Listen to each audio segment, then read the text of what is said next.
सुप्रभात बच्चों, हिंदी की ई लर्निंग कक्षा में आप सभी का स्वागत है। आज मैं आप सभी को हिंदी की पाठ्य पुस्तक से पाठ 7 बूंद कहाँ से आई नामक पाठ का अध्ययन कराने जा रही हूँ। इस पाठ को पढ़ने से पहले हम कुछ प्रश्न को देखते हैं। बच्चों, आपको बारिश में भीगना कैसा लगता है? बादल क्या बरसाते हैं? बारिश की बूंदें कहाँ से आती हैं? इन सारे प्रश्नों का उत्तर हम इस पाठ के माध्यम से जानेंगे। चलिए तो अब हम आगे देखते हैं।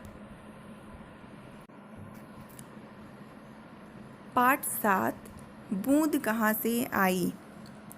बच्चों, इस पाठ के माध्यम से आप सब बारिश के बारे में जानेंगे।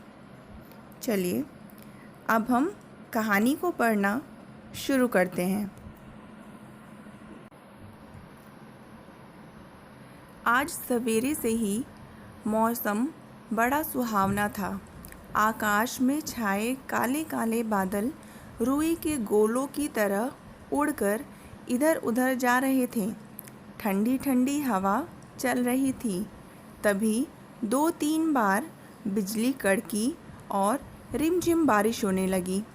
मिट्टी की भीनी भीनी सुगंध आने लगी, यानी कि मिट्टी की खुशबू आने लगी। आज रवि की छुट्टी थी और वह अपने आंगन में खेल रहा था। रवि अपनी बालकनी में आकर खड़ा हो गया और बारिश की बूंदों को बहुत ध्यान से देखने लगा। इतने में एक बड़ी सी बूंद रवि की बाह पर आ गिरी।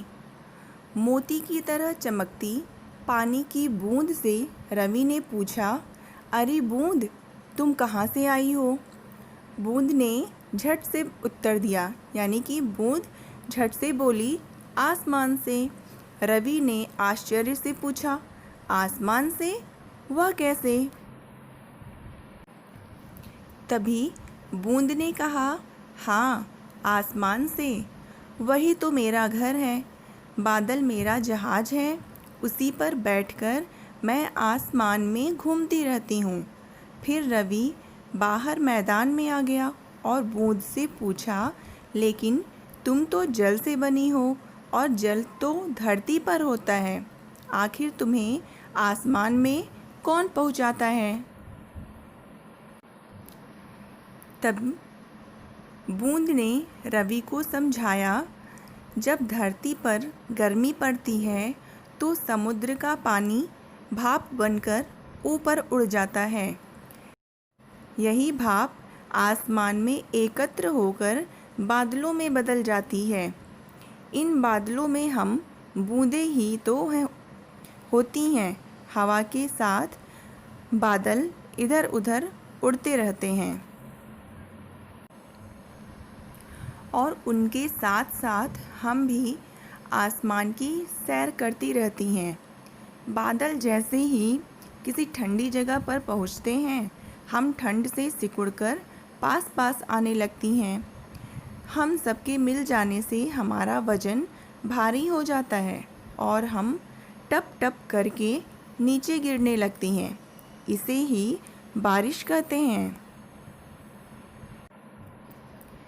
बारिश बूंद की कहानी सुनकर रवि को बहुत मज़ा आया।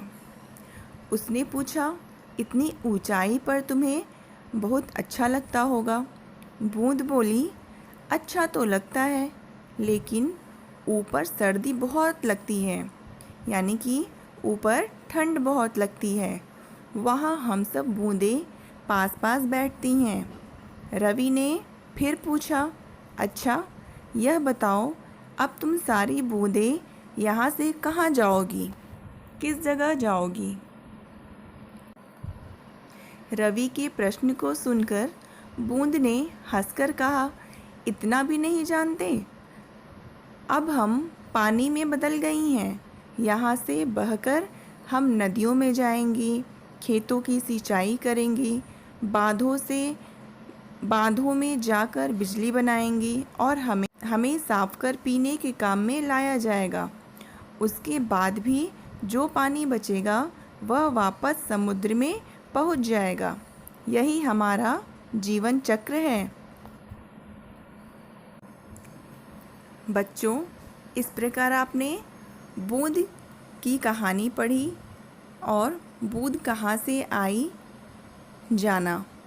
बच्चों, जब भाप बनता है और भाप बनकर वह ऊपर उड़ जाता है तो वही आसमान में इकट्ठा होकर बादल बन जाता है और वही फिर ठंडा होने पर ऊपर से बूंद के रूप में यानी कि बारिश के रूप में नीचे ज़मीन पर यानी धरती पर वापस आता है।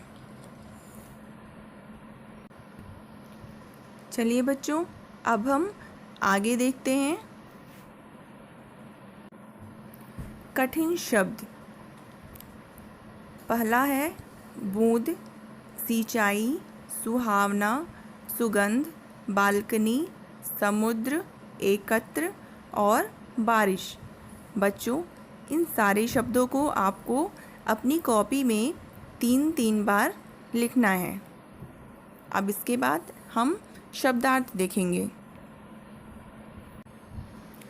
शब्दार्थ। पहला शब्द है सुहावना। सुहावना मतलब सुगंध, खुशबू। बालकनी, छज्जा, बाह, हाथ। जल, पानी। समुद्र, सागर। एकत्र, इकट्ठा। और सिंचाई यानी कि पानी देना। इस प्रकार शब्दार्थ को भी आप अपनी कॉपी में सुंदर राइटिंग में लिखेंगे। कठिन शब्द और शब्दार्थ को लिखने के साथ साथ अपनी पाठ्य पुस्तक से पुस्तक अभ्यास को आप अपने पुस्तक में ही पूरा करेंगे। आज के लिए इतना ही। मिलते हैं अगली कक्षा में अगले पाठ के साथ। धन्यवाद।